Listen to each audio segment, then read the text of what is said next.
Saudara-saudari yang terkasih dalam Kristus, menandai diri dengan tanda salib bukan saja supaya kita bisa terhindar dari ini, terbebas dari itu, supaya bisa mengubah diri dan mengubah itu seakan-akan tanda salib menjadi gerakan magis seorang pemain sulap. Tanda salib dimaksudkan agar Kristus menjadi sungguh hidup di dalam diri kita, supaya kesadaran akan Kristus semakin kuat di dalam diri kita. Kemenangan dengan tanda salib itu artinya bahwa kemenangan yang terjadi karena Kristus sungguh meraja dan sungguh mengaruhi serta mengendalikan kita.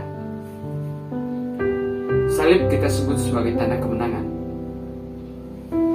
Ketika Kristus sungguh-sungguh kita beri ruang untuk meraja, mempengaruhi dan mengendalikan kita. Jadi, kalau kita membuat tanda salib atau meletakkan salib di rumah, di kalung, sebagai anting-anting, cincin, atau bentuk yang lain, itu artinya kita mohon agar Kristus menguasai, mengendalikan, dan mempengaruhi kita. Sehingga bukan lagi kita yang hidup, melainkan Kristuslah yang hidup di dalam diri kita. Saudara-saudari yang terkasih dalam Kristus, misalnya ketika kita sakit, kita berdoa dengan membuat tanda salib, maka doa kita sebenarnya jangan hanya berisi tentang permohonan supaya kita tidak lagi sakit atau supaya cepat sembuh begitu. Tetapi permohonan kita adalah sekalipun dalam keadaan sakit, kita tetap mampu mempersembahkan diri kepada Yesus Kristus. Kita beriman dan menandai diri dengan tanda salib bukan pertama-tama menciptakan kenyamanan atas tubuh kita,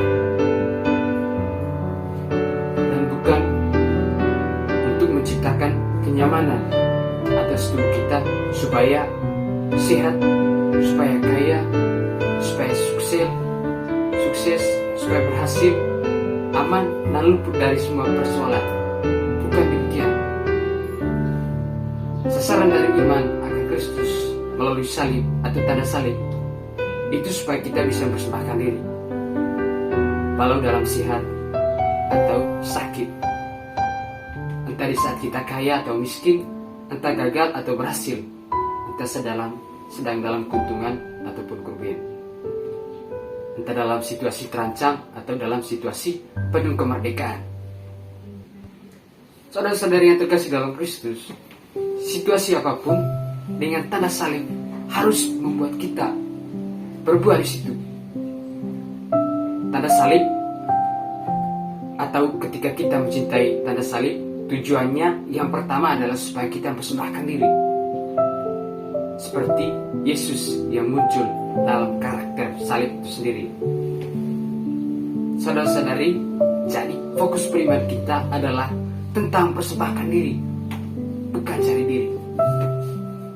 Beriman dengan tanda salib sasarannya adalah agar kita bisa berpikir, bisa bertindak seperti Yesus Kristus, yaitu mempersembahkan diri dalam setiap situasi. Sekali lagi, kita beriman bukan supaya kita selalu untung.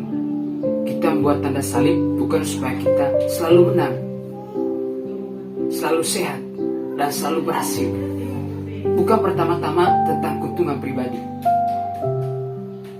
Saudara-saudari, kita beriman untuk mempersembahkan diri, walau dalam keadaan yang tidak menguntungkan ataupun merugikan, saat kalah, saat miskin atau gagal. Kita beriman bukan pertama-tama supaya keadaan hidup kita berubah, tetapi supaya kita bisa berubah di dalam setiap keadaan hidup kita. Saudara-saudari, ukuran apakah kita beriman atau tidak itu bukan dari apakah kita sembuh atau tidak, bukan dari apakah kita untung atau rugi, sehat atau sakit, berhasil atau gagal. Orang yang tidak mengenal Tuhan Yesus pun bisa lebih sehat, bisa lebih berhasil dibanding kita mereka bisa lebih tertawa penuh, bersorak-sorai dibanding kita. Ukuran beriman kita sebagai orang Kristen itu terlihat dari apakah kita mampu mempersembahkan yang terbaik dari diri kita, walaupun kita sedang gagal, walaupun kita sedang jatuh, sedang sakit, sedang rugi, sedang tidak nyaman. Saudara-saudari, Yesus disebut sebagai anak Allah oleh kepala pasukan bukan karena dia berhasil turun dari salib, tetapi justru ketika dia berhasil melewati salib dengan tidak mempersalahkan, dengan tidak menuntut, dengan tidak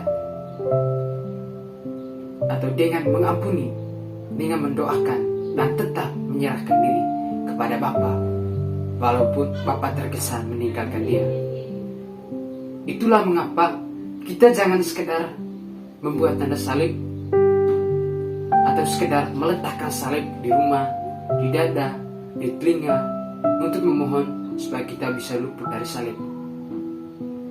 Jadi, buatlah tanda salib untuk memberi makna lebih pada salib yang sedang kita pikul atau mungkin yang akan kita pikul.